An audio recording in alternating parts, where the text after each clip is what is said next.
느헤미야 말씀으로 계속해서 살펴보도록 하겠습니다. 오늘 참된 개혁이라는 제목으로 하나님의 말씀을 전하도록 하겠습니다. 느헤미야가 다시 예루살렘으로 귀환하고 약 52일 동안 성벽을 쌓는 일을 시작하죠. 그래서 52일 만에 성벽 쌓는 일이 모두 마칩니다. 그 역사를 다 이루는데 이것은 쉬운 일이 절대 아니었죠. 너무나 어려운 일이고 이렇게 속기 빨리 끝냈다는 것 자체가 어마어마한 역사였다는 것이죠.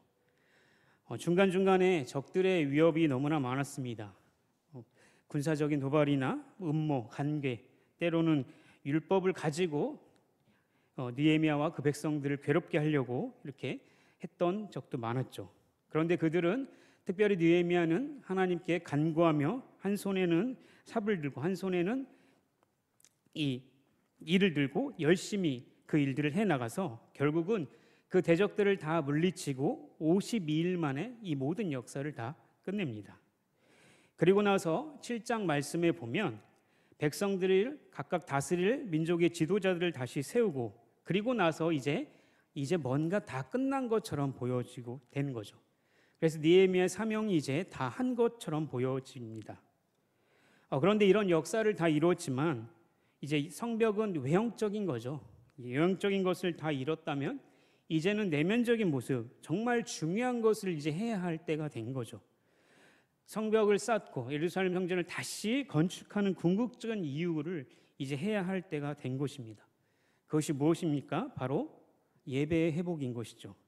즉 하나님께 찬양하고 하나님을 높여드리고 경배하고 그 궁극적인 일들을 나가기 위해서 이와 같은 일을 50일 동안 해왔다라는 것이죠.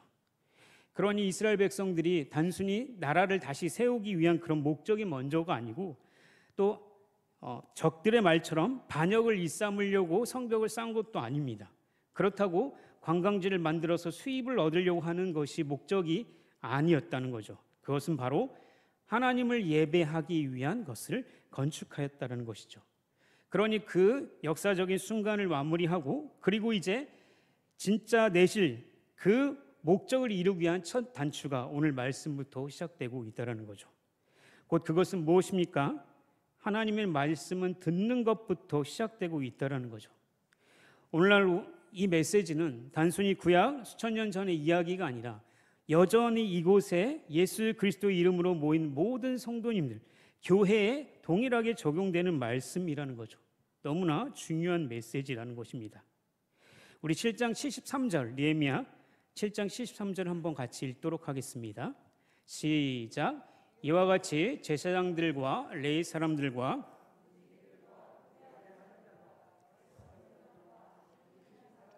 온 이스라엘 자손이 다 자기들의 성읍에 거주하였느니라. 아멘. 성벽을 다 마치고 이제 이스라엘 백성들이 각자 각자 집에 살았다고 말씀을 마무리하고 있죠. 그래서 오늘 8장 1절에 나오는 말씀에도 동일하게 나옵니다. 이스라엘 자손이 그렇게 여러 마을에 흩어져 살고 있었고 7째 달이 되었을 때라고 8장 1절에서도 시작하고 있는 것이죠. 그러니까 동일하게 시간적으로는 흘러가고 있습니다. 7장 1절에 보니까 7장 1절도 한번 읽어볼까요? 시작. 성벽이 건축됨에 문짝을 달고 문지기와 노래하는 자들과 레위 사람들을 세운 후에 아멘. 네, 성벽이 완전히 문짝을 달고 문지기와 노래하는 자들과 레위 사람들, 성전에 일할 사람들을 다 세우고 난 후에라고 이야기하고 있죠. 그래서 이런 흐름을 봐서 아마도 성벽이 완성된 후의 일이라고 볼 수 있는 것이죠. 그래서 8장 1절에 보니까 수문 앞 광장에 사람들이 한 사람처럼 모였다라고 말씀하고 있습니다. 그 말은 진짜 한 사람이 모인 게 아니라 다 모였다는 뜻이죠. 어느 누구도 빠짐없이. 그런데 특이한 것은 백성들이 먼저 하는 행동이 있습니다. 요구사항이 있는데 그것은 에스라에게 모세의 율법책을 가져다 달라고 요청하는 사건이죠. 그러니까 이제 성벽을 다 완성하고 레위 제사장들을 세우고 성전에서 일할 사람들 다 세운 다음에 느헤미야가 이제 뭔가를 해야겠다, 개혁을 일으켜야겠다라는 것이 먼저가 아니라 백성들이 먼저 요청했다는 사실이죠. 이것은 너무나 중요한 사실입니다. 그러니까 우리가 교회에서 신앙생활을 열심히 하죠. 그리고 뭔가 더욱더 열심히 하고 그럼에도 불구하고 우리 안에 뭔가 계속적인 갈급함이 있다는 걸 시간이 흐를수록 느낍니다. 뭔가 내 가슴 속에 이렇게 열심히 살고 하나님 말씀과 기도 열심히 하고 신앙생활 열심히 하는데도 불구하고 내 안에 이 갈증이 뭐지? 라는 생각이 계속 우리를 사로잡을 때가 많죠. 그것은 무엇입니까? 분명히 본질적으로 우리 안에 채워지지 않는 갈망이 있다는 거죠. 그것은 하나님에 대한 갈증, 하나님에 대한 목마름이라는 사실입니다. 하나님에 더 알고 싶은데 내가 죄가 너무 많고 더 이렇게 살고 싶은데 하나님을 더 알고 싶은데도 뭔가 더 많이 알았다 했는데 또 뭔가 아닌 것. 이렇게 계속 우리 안에 채워지지 않는 것들 깊은 갈망이 있는데 이것을 우리는 계속해서 채워나가려고 하죠. 그래서 이런 갈증과 갈망이 어떤 모습으로 채워집니까? 대부분 체험적인 거, 조금 더 나가면 신비적인 체험이나 뭔가 내 가슴을 뜨겁게 하고 뭔가 하나님이 나한테 반짝이는 뭔가를 주셔서 이런 거 경험했기 때문에 그것을 누군가에 감증해 줄 만한 것으로 이 갈망, 갈증을 채워나가려고 한다는 거죠. 그런데 이것들은 대부분 이례적인 거나 그 다음은 더 신비적인 걸 찾게 되고 더 체험적인 걸 찾기 때문에 심지어 더 자극적인 걸 찾기 때문에 목마름 계속해 나갈 수밖에 없다는 거죠. 그렇다면 그 갈증과 그 갈망, 분명 하나님에 대한 갈망이겠죠. 하나님을 알고 싶은 거요. 그런데 이것을 어떻게 채워가야 되느냐라고 묻는다면 그것에 대한 대답이 오늘 말씀에 있다라는 거죠. 그것은 무엇입니까? 하나님의 말씀을 듣는 자리에서부터 시작된다는 거죠. 그러니까 하나님에 대한 갈증이 생기면 뭔가 신비적인 것을 찾고 뭔가 기도의 힘을 이용해서 뭔가 에너지를 내 안에 채우려고 하는 그런 게 아니라 하나님의 말씀이 궁금해지는 거예요. 그때 창세기 말씀이 도저히 믿어지지가 않았는데 이제 좀 하나님을 알고 나니까 그 말씀이 뭔가 나한테 믿어질 것 같아. 그래서 다시 말씀을 살펴보고 또 출애굽기 말씀 이거 진짜 말도 안 되죠. 어떻게 재앙을 이렇게 내릴 수? 근데 지금 하나님을 더 알고 예수님을 알다 보니까 그 말씀이 읽고 싶어지고 그 말씀에 대한 갈망이 계속적으로 일어난다는 거죠. 그것은 무엇입니까? 하나님께서 말씀으로 말씀하시고 그리고 하나님에 대해서 알려주는 부분까지 그 하나님을 알고자 하는 그 열망과 열정이 말씀을 통해서 채워진다는 걸 우린 분명히 알 수 있다는 사실이죠. 그러니까 우리가 해야 할 일들은 첫 번째, 두 번째, 세 번째 무엇입니까? 말씀에 목숨 거는 거죠. 말씀을 또 읽고 또 읽는 게 우리가 해야 할 가장 중요한 신앙의 원리라는 거죠. 하나님을 분명히 알고 싶으면 말씀을 읽어야 되는 것입니다. 말씀 외에 다른 것으로 알려고 하는 것은 하나님께서도 그것은 막으시지 않으십니까? 그러므로 이스라엘 백성들이 가장 먼저 마음의 개혁을 이루기 위해서 가장 먼저 한 것은 이것들을 가지고 군사를 쌓거나 뭔가 힘을 이용하거나 정치를 이용하자 이게 아니라 하나님의 율법, 모세를 통해서 주신 그 하나님의 율법의 말씀을 우리에게 들려달라고 요청한다는 거죠. 그러니 사랑하는 성도 여러분, 이 메시지는 우리에게도 여전히 동일합니다. 우리가 무엇을 갈망해야 되고 무엇을 가르쳐달라고 교회에 오는 것입니까? 말씀을 가르쳐주세요. 더 알려주세요. 더 알려주세요라고 하는 그런 갈망이 있어야 한다는 것이죠. 이스라엘 백성들은 남녀노소라고 말하고 있습니다. 그 한 광장에 모였는데 남녀노소래요. 남자와 여자 할 것 없이 어린아이나 어른이나 어르신들이나 상관없이 다 모였다는데 그들의 특징을 하나로 표현하고 있어요. 그것은 곧 율법책을 듣고 깨달을 만한 사람들이라고 말하고 있습니다. 그런 사람들이 지금 수문광장에 하나같이 모였다라고 말씀하는 거죠. 그러니까 이것이 남자나 여자, 어린아이나 어르신과 같이 다 그게 중요한 게 아니라 하나님의 말씀을 들으려고 그 자리에 모여있는 그 사람이 중요하다라고 말씀하고 있는 거죠. 그러니 오늘의 말씀의 중요한 포인트는 분명한 거죠. 율법의 말씀을 듣고 깨달을 수 있는 자가 복이 있다라고 말씀하는 말씀인 것이죠. 그러니 여기에 주인이 있을 수 있고 혹여나 종이 있을 수도 있고 어떤 사람은 사회적으로 신분이 있을 수 있고 뭔가 많이 배운 사람도 있을 것입니다. 또 어떤 사람은 능력이 별로 좋지 못한 사람일 수 있어요. 사람의 눈에 보기에는 그저 별 볼 일 없네라고 할 수 있는 사람도 그곳에 있었겠죠. 그런데 거기에 있는 그 사람들은 그들을 나누는 기준은 세월의 풍파나 나이가 아니라, 그들이 스펙이 아니라 하나님의 말씀을 듣고자 하는 그 사람들, 그 귀가 열려 있는 사람들이 그곳에 있었다라고 말씀하시는 겁니다. 그러니 그런 사람들이 하나님의 말씀을 듣고자 모였다라는 것은 그들이 얼마나 지금 복을 받을 준비가 되어 있는지를 보여주고 있는 것이죠.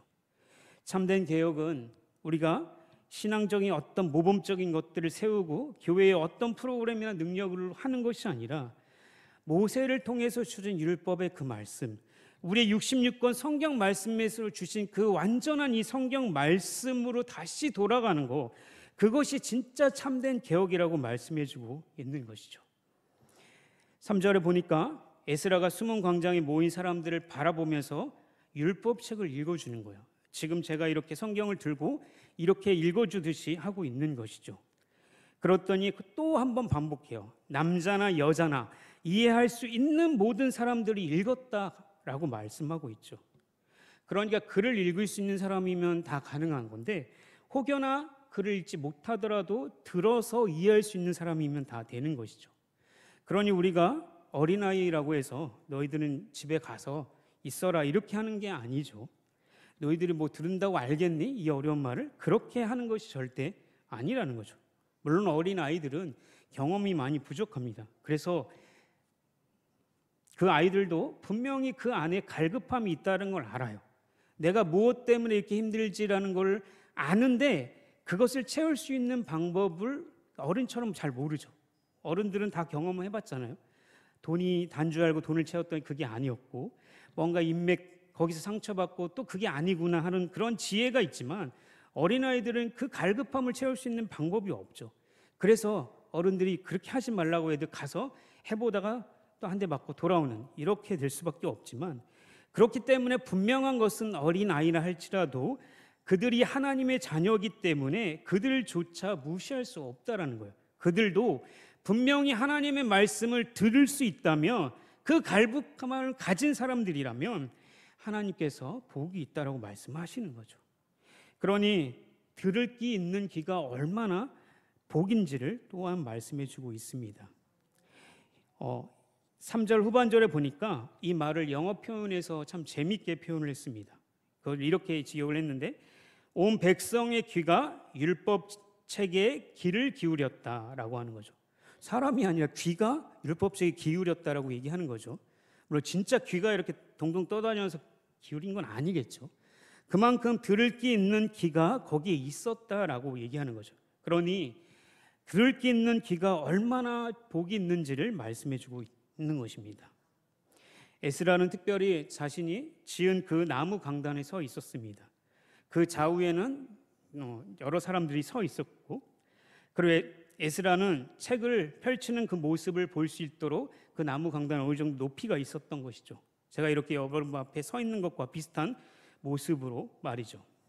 그래서 하나님의 말씀을 곧 여기에 있는 사람들에게 들려주기 위해서 이 말씀을 들고 펼쳐서 읽고 있는 모습이라는 거죠.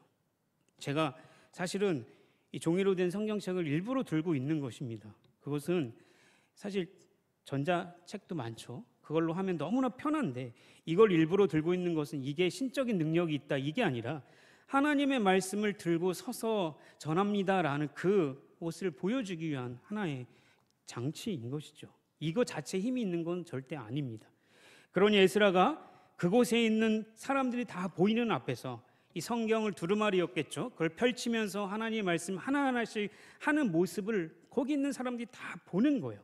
그러면서 하나의 말씀 하나하나 읽어 내려갈 때 그것에 맞춰서 아멘 아멘 나가는 모습들이 우리가 지금 하고 있는 예배의 모습과도 동일한 모습이라고 볼 수 있는 거죠.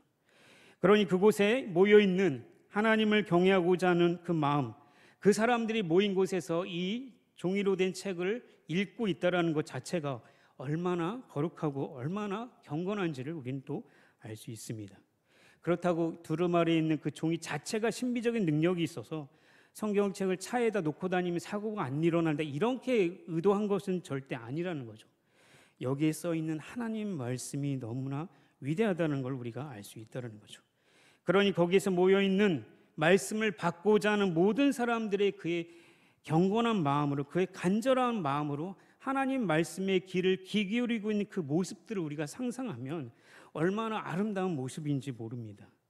그들은 하나님이 어떤 분인지 알고 싶고, 그래서 하나님의 말씀을 다시 펼치고 그것을 볼 수 있는 그 시간을 너무나 간절히 원했다는 것이죠. 이미 유다 백성들은 성벽을 건축하면서 수많은 적들과 그들의 공격에서도 너무나 많은 싸움을 해왔습니다. 물리적으로도 싸우기도 했고, 또 기도로 그것들을 물리치기도 하고, 지혜로 또한 무기와 전투술로 그들을 대비하고, 이런 과정들이 3장부터 7장까지 쭉 이어 나왔던 것이죠.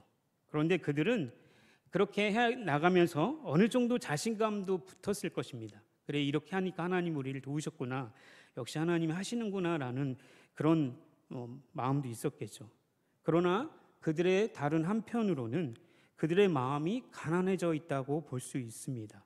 왜냐하면 그들이 가난한 마음을 가지고 있다라고 얘기하는 것은 그들이 낙담하고 자책하거나 이런 것이 아니라, 그들의 모든 성벽 공사를 이루는 그 50일 동안 그 중대하고 이 중요한 일을 해 나가는데 역시나 하나님이 우리와 함께 하시지 않으면 우리는 아무것도 아니다라는 것을 이제 고백하는 거죠. 그래서 그전에는 자신의 힘과 능력으로 더 많이 하려고 했다면 이제는 더 내려놓고 더 의지적으로 하나님을 의지하는 그 상태의 믿음이 더욱더 커져가는 모습을 볼 수 있다는 거죠. 그 상태가 어떤 상태가 된 것입니까? 하나님의 말씀을 들으려는 귀가 열려 있다는 상태라고 보는 것이죠. 그러니 그들이 가난해서 돈이 없어서 가난한 게 아니라, 먹을 양식 때문에 뭔가 힘들어서 가난한 것이 아니라, 내 영혼이 아버지의 말씀, 하나님이 없으면 나는 죽는구나라는 그 간절함이 그들에게 생겨나고, 그것이 하나님의 말씀이 없으면 나는 망하는구나라는 것을 더욱더 깨달아가는 그 상태가 심령이 가난한, 마음이 가난한 상태라고 볼 수 있는 것이죠. 어디서 개혁이 일어납니까? 그 마음 상태에서 개혁이 일어난다는 사실입니다. 다시 말씀으로 돌아갈 수밖에 없는 마음인 것이죠.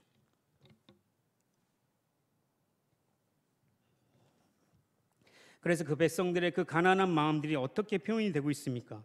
에스라가 먼저 여호와 하나님을 찬양하니까 그 백성들이 일제히 대답해서 위대하신 하나님 아멘 아멘 하면서 땅을 얼굴화대고 손을 이렇게 올리고 최대한 자신이 하나님을 높여드릴 수 있는 이 행동들을 최대한 취하고 있는 모습을 우리에게 보여주고 있는 것이죠. 그러니 그들이 정말 하나님을 경외하고자 하는 마음, 그들의 마음이 가난해져서 그 말씀을 어떻게든 한 톨이라도 받으려고 하는 그들의 모습을 보면서 우리가 오늘날 예배를 대하는 태도, 하나님의 말씀을 대하는 태도가 어떠한지를 반성하고 돌아볼 수밖에 없는 것이죠. 사랑하는 성도 여러분, 오늘 금요 기도의 시간에 이 자리에 어떤 마음과 자세로 나오셨습니까? 강도사님 설교 좀 짧게 해주셨으면 좋겠는데 기도 시간 좀 길게, 이런 마음으로 오시진 않았겠죠. 하나님의 말씀을 사랑해서 하나님을 그래도 조금이라도 더 알고 싶어서, 그 하나님을 너무 사랑하기 때문에 그 말씀을 사모하기 때문에 이 자리에 나온 것이 아닙니까? 들으려고 어떻게든 귀를 열어서 하나님의 말씀을 듣고 그 하나님은 어떤 분인지를 알고 싶어서 이 자리에 모인 것이 아닙니까? 그러니 사랑하는 성도 여러분, 하나님을 사랑하십시오. 그것은 어떤 방식입니까?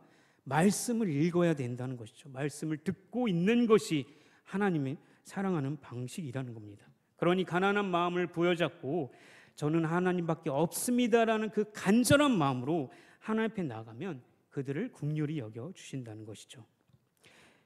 에스라 주위에 있던 레위 사람들이 있었습니다. 백성들은 율법의 말씀을 읽으면 그거 말씀을 이해할 수가 없었어요. 왜냐하면 에스라가 펼치고 있는 그 말씀은 히브리어로 기록되어 있습니다. 그런데 이스라엘 백성들은 오랜 포로 생활 때문에 원래 히브리어 자신의 언어조차도 많이 잊어버리고 있었던 것이죠. 그러니 에스라가 히브리어 말씀을 그대로 얘기하면 그 옆에 있는 레위 사람들이 그 말씀을 거기 있는 이스라엘 백성들이 알아들을 수 있도록, 그 당시에 공통어가 아람어였기 때문에 아람어로 그들에게 계속 해석해 주었다는 것이죠. 이름으로써 무엇을 알 수 있습니까? 공동체는 에스라 혼자 힘으로 이룬 것이 절대 아니라는 거죠. 그 말은 무엇입니까? 하나님의 말씀을 사모하고 함께 협력해서 율법을 가르치기로 작정한 그 리더자들을 통해서 역사가 이루어지고 있는 것이라는 거죠. 그러니 이 사실은 지금도 여전히 우리에게 동일합니다. 교회에도 동일하죠. 우리는 교회 목회자들에 대해서 생각할 때 그들의 리더십도 훌륭하고 교회 일도 잘하고 뭔가 프로그램도 잘 굴리고 뭔가 100가지를 다 잘하는 훌륭한 사람을 우리가 자꾸 원하는데, 사실은 그런 것보다 가장 중요한 것은 하나님의 말씀을 들릴 수 있도록 우리의 귀에 들리도록 해주는 역할이 가장 중요하다라고 말하고 있는 것이죠. 그러니 그런 목회자가 있는 곳이 얼마나 행복하고 복이 있는 곳이겠습니까? 그러니 우리가 교회가 서 있는 목적은 그와 같이 하나님의 말씀을 바르게 선포하고 그 말씀 안에 우리가 통치를 받는 것이 중요하다라고 말씀해주고 있는 것이죠. 그러니 우리가 어떤 목회자를 바라고 원해야 됩니까? 그들의 능력이 탁월하고 외모가 훌륭하고 언어를 많이 배워서 유창하고 뭔가 이런 스펙이 좋은 사람들을 고르는 것이 아니라 진짜 하나님의 말씀에 대해서 그가 어떻게 생각하고 그 말씀을 순종하고자 하는지를 우리가 봐야 된다는 거죠. 그래서 하나님의 말씀이 맞다면 그 말씀에 자신의 목숨을 걸고 나아갈 수 있는 그 참된 지도자가 진짜 에스라와 같은 인물이라는 것이죠. 교회 안에 부족한 것들이 많습니다. 목회자라고 부족하지 않을 수가 없어요. 그런 부족한 것들은 서로 채워주면 됩니다. 어떤 분이 더 훌륭한 리더십을 가지고 있다면 그분이 인도하시면 되죠. 그러나 말씀을 가르치고 그것을 해석하는 것에는 게을르면 절대 안 된다는 거죠. 이것이 중요한 역할임을 잊지 말라고 말씀하신 겁니다. 8절과 9절 한번 우리 같이 읽어볼까요? 8절과 9절 말씀 읽겠습니다. 시작. 하나님의 율법책을 낭독하고 그 뜻을 해석하여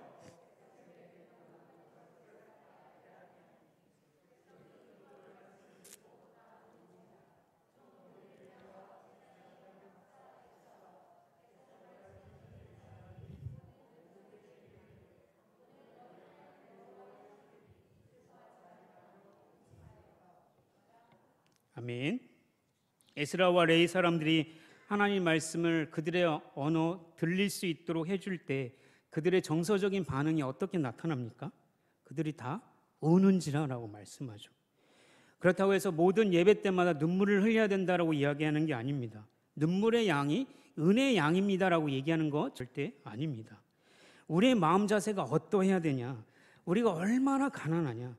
정말 하나님의 말씀대로 살았어야 되는데 그렇게 살지 못해서 말씀을 듣는 내내 하나님 앞에 죄송해서 하나님의 마음을 너무나 아프게 했기 때문에 우리의 마음이 무너진다는 것을 느끼기 때문에 그 자리에서 다 우는 것이죠. 그럼에도 불구하고 하나님이 우리를 계속해서 사랑하시고 이루어 가신다. 그 언약의 하나님을 계속해서 발견할 때마다 역시 우리는 아무것도 아닌 존재구나. 하나님의 사랑과 공의만이 최고구나라고 고백할 때 진짜 정서적인 반응이 눈물이 나올 수밖에 없다라는 거죠. 그런 마음을 가지고 귀를 기울이는 그들에게 하나님이 복을 안 주시겠습니까? 그들의 전인격적으로 하나님의 말씀을 향해 나오고 있는 그들에게 하나님은 계속해서 하나님의 말씀을 들려주시는 거죠. 그럴 때 사람들은 회개의 눈물이 터져 나오고 그리고 두렵고 떨리는 마음으로 말씀을 받을 것입니다.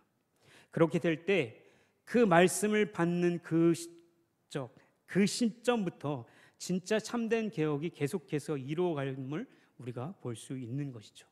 그러니 참된 개혁은 말씀으로 다시 돌아가는 것입니다.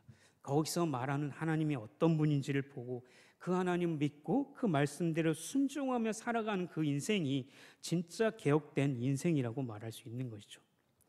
느헤미야의 진정한 개혁은 이제 시작인 것입니다. 뭔가 성벽을 완성했기 때문에 얼마나 대단한 일, 정말 전후무하게 52일 만에 이 기록적인 역사를 했다라는 것은 정말 대단한 일입니다. 그의 리더십이 얼마나 대단했는지 우리 또 알 수 있죠. 그런데 그 모든 것이 다 하나님이 하셨기 때문에 가능하지만 진정한 부흥은, 개혁은 하나님을 말씀을 사모하는 그 자리부터 출발한다는 거죠. 그 마음이 가난한 마음으로 어린아이 할지라도 어른에 이르기까지 남녀노소 하나님의 말씀을 듣고 싶어하는 그 사람에게 하나님께서 말씀하여 주신다는 사실입니다. 그곳에 성령 하나님이 임하신다는 것이죠. 그러니 느헤미야 8장부터 시작된 진정한 개혁은 하나님의 율법, 하나님의 말씀을 듣는 데부터 시작되어 오늘날 이곳까지 우리에게 여전히 동일하게 말씀하고 있는 것이죠. 그러니 다시 한번 묻겠습니다. 이 금요 기도의 시간에 어떤 마음의 자세로 이곳에 오셨습니까? 우리의 힘으로는 할 수 없습니다. 하나님 말씀해 주시옵소서. 우리가 듣겠습니다 라는 자세로 듣고 그 말씀대로 순종은, 그래서 우리의 참된 개혁을 이뤄가는 우리 모든 교회 성도님 되기를 주님의 이름으로 기도합니다. 아멘.